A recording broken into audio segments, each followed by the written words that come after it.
ګرانو ملګرو، ستاسو ملګری نیازک خان یم او نن درته د خدای بخښلي ارواخا د پروفیسر صاحب شاه صابر صاحب دغه نظم ډالۍ کومه. یقینا چې سړي ته ډېر سره په زړه کې هغه حادثې دغه سړي په داسې لفظونو کې راوړي دي چې سړی وبوږنی. یقینا ډېر زورور نظم دی، ډېر ښکلی نظم دی. غواړمه چې زما سره سره تاسو هم خوندونه واخلئ.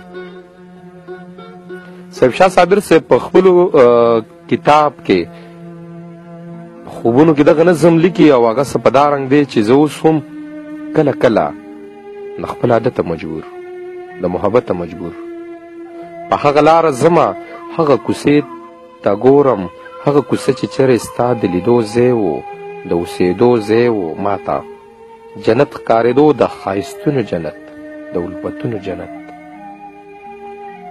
زه اوس هم کله کله د خپل عادته مجبور په هغه لاره ځمه، هغه کوڅې ته ګورم چېرته چې ته اوسېدې. ستا ګاونډیانو پکې بلا کسانو پکې ټولو به ته پېژندې، ټولو به زه پېژندم.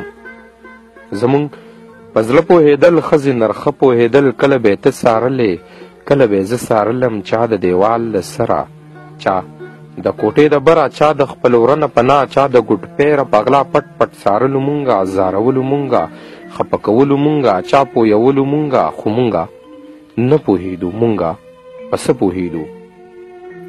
مونږ د چا نه اورېده، مونږ د چا نه منله، مونږ خو د مینې په نوم د محبت په خاطر په هر څه اور لګوو، د هر څه تیر ناستو. زمونږ د زړونو په اور، زمونږ د مینې په شور، هغه کوڅه ګرمه وه، د ژوند کیسه ګرمه وه.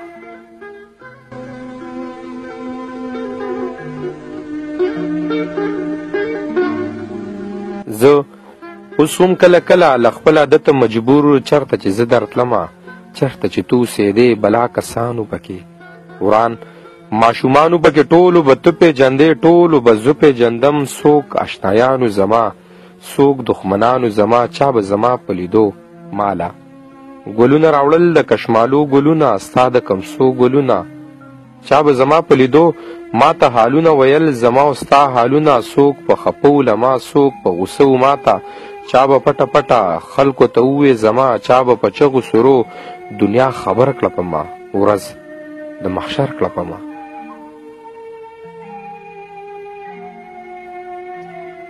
زه اوس هم کله کله له خپل عادته مجبور په هغه لاره ځمه، هغې کوڅې ته ګورم. اوس په هغې کوڅه کې خاورې ریګونه نشته، وران دیوالونه نشته، رغښتې کورونه نشته، کاڼې ټوپونه نشته. اوس په هغې کوڅه کې هر خوا پاخه کورونه، د خښتو سره کورونه، هر خوا پاخه فرشونه.